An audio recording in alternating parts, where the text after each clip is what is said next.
Bismillahirrahmanirrahim. Assalamualaikum warahmatullahi wabarakatuh. Yang saya hormati Bapak Ibu Dewan Juri, yang saya hormati Bapak Ibu Panitia dan seluruh peserta lomba dakwah online yang dimuliakan oleh Allah. Alhamdulillahilladzi arsala rasulahu bil huda wa dinil haq liyudhhirahu ala dini kullih wa kaffa billahi syahida. Alhamdulillahirrabbilalamin. Pada kesempatan yang penuh berkah ini, marilah kita haturkan rasa syukur kita kepada Allah Subhanahu wa Ta'ala, yang mana pada detik ini Allah masih memberikan nikmat yang sangat luar biasa. Nikmat Islam, iman, kesehatan, dan nikmat kesempatan. Pada kesempatan kali ini saya akan menyampaikan pidato dengan tema berdakwah lewat media. Para hadirin yang saya hormati, dakwah berasal dari kata lughatul Arabiyah, yaitu da'a, yad'u, dakwatan, yang artinya mengajak, memanggil, atau mengundang. Jika diinterpretasikan menjadi kata kerja, dakwah memiliki arti mengajak seseorang untuk mengerjakan sesuatu. Di dalam Al-Quran banyak ayat yang menyebutkan bahwa kita harus menjadi pelaku dakwah, mengajak seseorang ke jalan Allah, berbuat ma'ruf dan menghindari kemungkaran, serta ajakan-ajakan yang lainnya. Salah satunya termasuk dalam Quran surat Ali Imran ayat 104 yang berbunyi, A'udzubillahi minasyaitonirrajim, Bismillahirrahmanirrahim. Wal takum minkum ummatu yad'una ilal khair wa ya'muruna bil ma'ruf wa yanhauna 'anil munkar wa ulaika humul muflihun.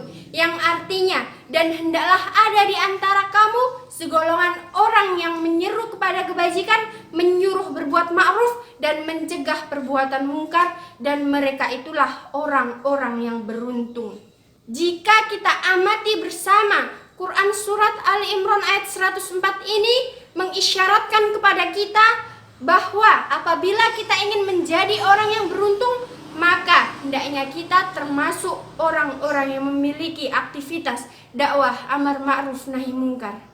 Hadirin yang saya hormati, berkaitan dengan dakwah, aktivitas satu ini sering diterjemahkan sebagai berkumpulnya banyak orang di satu tempat yang sama.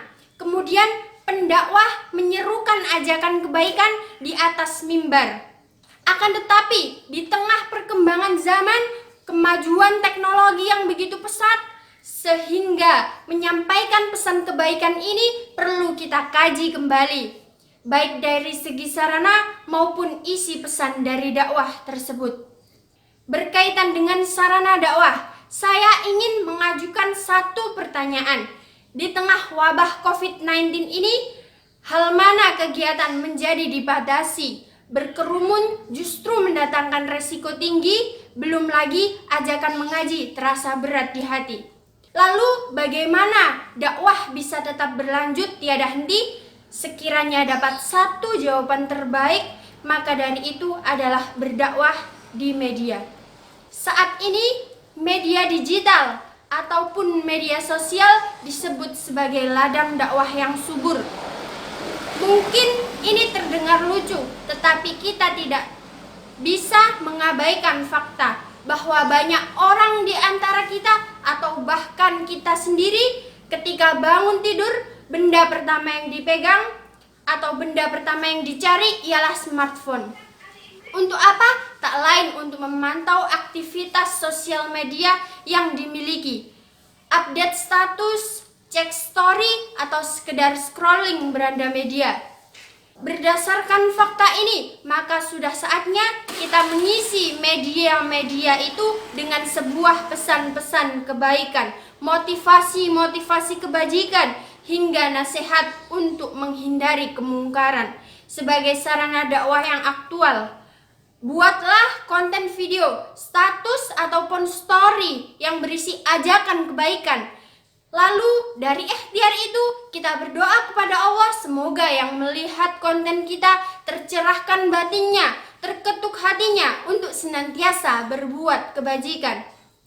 Hadirin yang saya hormati, berikutnya setelah sarana dakwah, hal yang mesti kita perhatikan ialah isi dakwah yang disampaikan. Melihat persoalan bangsa yang kian membuncah, sebaiknya isi pesan dakwah yang disampaikan mengandung kebenaran, kesejukan, serta bersifat solutif. Itulah tantangan dakwah saat ini, karena tugas dai bukan hanya mengajak orang lapar untuk bersabar, tetapi bagaimana ia bisa memberikan solusi agar orang yang lapar itu bisa makan.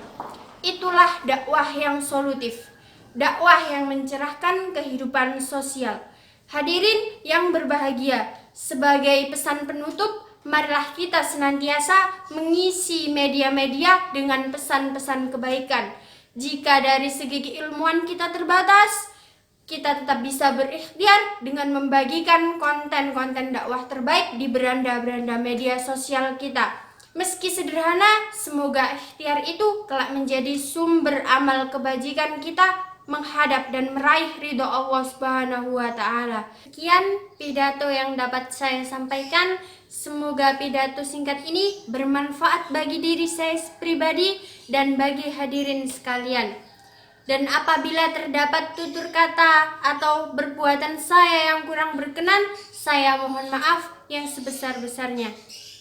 Subhanakallahumma wa bihamdika asyhadu an la ilaha illa anta astaghfiruka wa atubu ilaik. Wassalamualaikum warahmatullahi wabarakatuh.